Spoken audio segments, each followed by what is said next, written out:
Welcome again, everyone. We would like to thank Sandra for this amazing presentation. I am a firm believer of the social impact of blockchain, and I think we'll see a lot of projects in respect of that. And it is really nice to maybe hear that we are working on a sandbox in Turkey, and hopefully it will happen too. As for our next speaker here, we will have an industry use case on supply chain and pharma with Pharma Trust. As per their white paper, Pharma Trust has created a platform which eliminates counterfeit drugs, create efficiencies in the pharmaceutical industry, and allows the purchase of genuine drugs anywhere and online. So for his talk, we would like to welcome Raja Sharif, the CEO of Pharma Trust.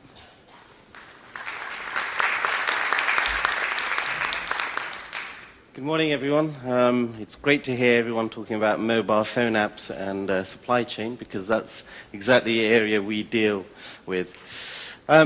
Now, everyone talks about the pharmaceutical supply chain and how large it is, but most people aren't actually aware of the size of the market itself. It's a $1.3 trillion industry annually, but 200 billion of that is actually counterfeit drugs. The virtual or online pharmacy market is worth $75 billion. We actually expect that to grow significantly, and as you'll see in later slides, our system actually helps the online market significantly. The supply chain market, or the total addressable market, is $80 billion. So the numbers are actually huge. But I think most people, or certainly the way we first started this business, was to try and eliminate this. A lot of you probably buy drugs in a pharmaceutical, or a pharmacy, thinking they're legitimate. Believe it or not, with the naked eye, it's actually very difficult to tell between a genuine and a fake drug, simply because the counterfeiters are very good at making sure you can't tell the difference. Now, why is this a market that we should actually look at, and particularly why should we use blockchain? Well, there are high levels of counterfeit drugs. As I said, there's $200 billion market, but 1 million people, according to the World Health Organization, die because of fake pharmaceuticals. But there's much more cost to society. There's drain to tax revenues. Many governments actually subsidize medicines to look after their population. Of course, it then affects the whole population when they're paying for that. Charities such as the World Health Organization, Médecins Sans Frontières, all these other NGOs, they suffer a loss through wasted drugs that they can't find or locate or track, because as soon as they land in a particular country, they go missing. Ineffective drugs are also a massive problem for countries, because if the drugs you're getting are not effective, diseases are going to spread, and that's going to, of course, not only impact society as a whole, but cost a lot of money. And then in many emerging countries where drugs are not subsidized, whole families for generations can actually get into debt, and that is obviously a significant problem. Well, why does it happen? Well, like this food supply chain, the pharmaceutical supply chain is actually quite complicated. It's not as simple as a manufacturer like Pfizer having a factory somewhere in England or somewhere here in the continent and supplying directly to the pharmacies down the road. There are many different players in between this whole supply chain, and unfortunately this allows counterfeit drugs to actually infiltrate the supply chain and then of course cause the harm we were talking about. In terms of the revenues, actually you would be surprised to find out that the intermediaries in the supply chain I just showed you make as much in revenue as do the manufacturers or the brand owners. And that's because of various negotiations that intermediaries play, the 3PLs, the warehouses, the wholesalers, etc., etc. But, you know, what if there was a vision where you can use technology to make drug delivery faster, where you can make it more efficient? And this is the promise that blockchain and artificial intelligence, we believe, can really help. As I've said, the companies within the supply chain suffer mainly because there's no global solution. In the US, we have new laws called DCSCA, which make sure that drug companies actually track drugs through the supply chain. In the EU, we have FMD rules. Here in Turkey, actually, they have a very good centralized cloud-based system which takes care of it. There's, of course, many supply chain inefficiencies, and there are different systems being used by every player within the supply chain. And even within companies themselves, you'd be surprised to find out that there are systems that don't actually talk to each other. And this, of course, leads to all sorts of not just inefficiencies, but fraud going on within companies, let alone in the supply chain. It reduces the R&D spend for pharmaceuticals, and there's a lot of revenues actually wasted by drugs just going expired, sitting on shelves because people don't know where they are. So why use the blockchain? As I said, Turkey's actually got quite a good centralized cloud-based system. In fact, there's many companies that do offer cloud-based system. Well, I won't tell you about what blockchain is. You already know that. I'm hoping you know that by now. But the important reason why we use the blockchain is these characteristics of immutability and incorruptibility. So once you write that record, it's not going to change. And the reason this is important has been seen in real-life examples. China, only 2 months ago, had to close down a couple of factories because they were supplying actually substandard drugs, but they were given fraudulent permits, and their audits were passed, again, improperly. Blockchain gives the promise that you can stop things like that. But there's also other advantages as well. Security, this is a big one. Pharmaceutical companies are always paranoid about other competitors getting their data. If you can assure them that their data is secure, or you have the methodology to make sure the security of their data, they're more likely to take it. Privacy, this is one of the important ones. I mean, you can, with blockchain, with the different permissions, depending on which blockchains you actually use, allow different people to see different data sets. And that is actually quite important, because a regulator might want to see one data set, a wholesaler or distributor or one of your partners might only require access to another particular data set. And provenance is, of course, the most important. You know who had that packet at what time, and where exactly. And that is what allows the blockchain solution to be so good. So we actually looked at this, we took a step back and said, okay, how can we make sure a very conservative industry is going to adopt our solution, particularly a blockchain solution, which most of the guys in the pharmaceutical industry certainly associate with cryptocurrencies and Bitcoin and don't actually understand the difference. So we looked at how can we make it efficient more from a commercial perspective. So we've taken it and we made our solution regulatory neutral, so they can use it both in the EU and the US. We tell them that they can monitor and improve their supply chain. And we also tell them we can give them efficiencies through things like automation and machine learning. So why should you use it? Well, some of this I came up to, but what are the considerations that we should tell the industry? What is going to attract them? Well, you can use artificial intelligence to do predictive supplies. You can also use it for most efficient routes to market.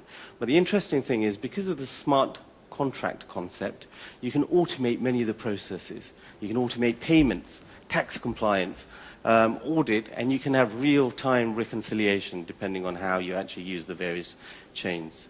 You can make it system agnostic. So it doesn't matter what systems are being used throughout the supply chain or even within the company itself. You should be able to use it across the whole chain itself. Regulations, as I said, they differ from country to country. You can actually truly build a solution that applies across the different regulatory requirements. And how do you make it international? Remember, the pharmaceutical supply chain is probably one of the most critical supply chains. But sit back and think, okay, I want to make my money out of Germany, but how can it apply also in Afghanistan or Mongolia or the Congo? And I'll show you how we do that in the next few slides. Ultimately, what you are trying to do, or what you are trying to show the industry, is that the data you're collecting from this track and trace process is something that's going to allow them to make better decisions and to make faster decisions. And that is the key we have found in our experience over the last 2 years of what attracts the commercial entities to the Pharma Trust solution. So, what have we done? Well, we've made a scalable, flexible, but also modular design. What we wanted to make sure is we don't impose a complete solution on customers. We tend to say, okay, we're going to install this, and you can add the value-added services. Now, as Sandra was saying, there are many solutions in the supply chain process. I personally believe blockchain is not enough. The companies that are going to survive in the future are the ones that give value-added services. Look at blockchain as a foundation tool for the industry to be used to also allow them to use services such as AI and automation. Who are we looking at in terms of clients? Well, it's not just the pharmaceutical industry. You really need to think about how far you can diversify your revenue streams to get away from the shocks. Now, of course, the pharmaceutical industry is usually recession-proof. It doesn't matter what the economy is doing, people are still going to get sick. People are still going to need medicines. But what you don't want to do is be pigeonholed to a particular client base. So pharmaceutical companies, of course, are the prime one because they have a legal obligation to have some kind of track and trace. But there's ministries of health. They want to say, where are my subsidies going? What do I need to plan for? What can I plan for my forward budgets rather than tying up my country's budget at a much greater level than I actually need? Regulators, they can quickly identify which companies or entities are complying and which are not. NGOs, these guys are working worldwide. They need the ability to make sure that those drugs get to the people that most need them. And then, of course, in our case, we have a system which can have automatic alerts to law enforcement if there's a large concentration of counterfeit drugs in a particular area. So, how do we make it work globally? Well, in the developed countries, we use APIs, which plug into your ERM systems. But what we've also done, as you have been discussing, since mobile phone use is very high even in the lower income economies, is create a T&T app. So basically, it doesn't matter if you're a customs officer or a warehouser, you log in to your phone, and you start scanning the unique labels on the side of these packets. And that's what allows us to work just as well in Mongolia as it would in, for example, Spain.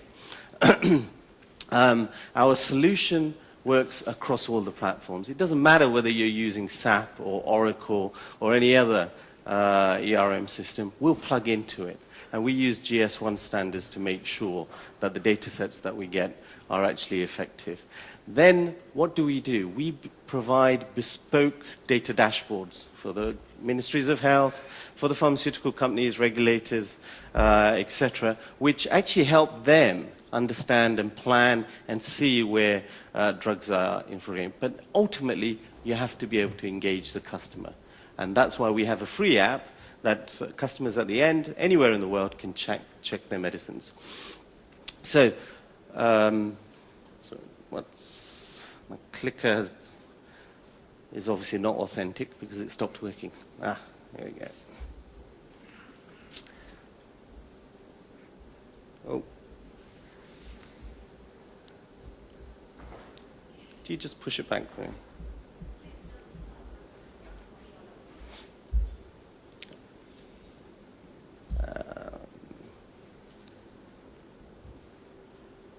So how do we make it easy? This is the important thing. Again, everyone talks about blockchain. It's really sexy now. You know, the CEOs who say, what's our blockchain policy, without actually understanding what's going on in the blockchain world. What you need to do is ultimately, what we found over the last 2 years, is make it as easy for them to adopt your technology without having to go into long explanations of what blockchain is, etc. Just tell them what the benefits are. And how we do that is we say, right, we're not going to ask you to change your existing technologies. You can continue to use whatever labeling system that you need. There's no requirement for new technology. You don't have to replace your hardware, your server system, your cloud-based systems, or even your scanners. Now, the interesting thing is, how do we use, or how do we price it? Now, again, most people in the pharmaceutical industry are familiar with the SaaS model. So if you start talking about tokens, smart contracts, and all this kind of pricing, they're just not going to get it. What we've developed is an innovative way of being able to explain to them a pricing model which works in the existing concepts of SaaS. Again, what we do is we take a blockchain neutral position. Now, I think this is quite important because there are kind of like communities that push, I don't know, Neo or Ethereum or Cardano or, you know, all sorts of other blockchains.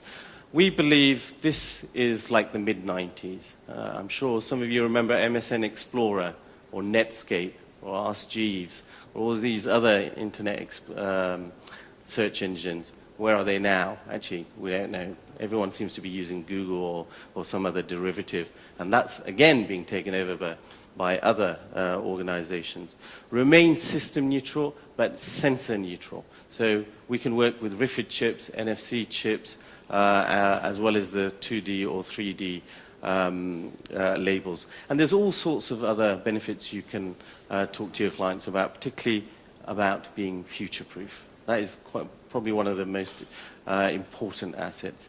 And also make it easy. We have a rapid access system which allows companies to come and use our system, see it, trial it without interfering with their existing systems. So we run in parallel for a number of months to allow companies to get comfortable with blockchain. But here is the problem.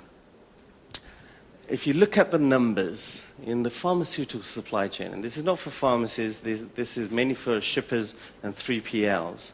If you look at the chart on the left, it tells you how many are not actually actively considering blockchain.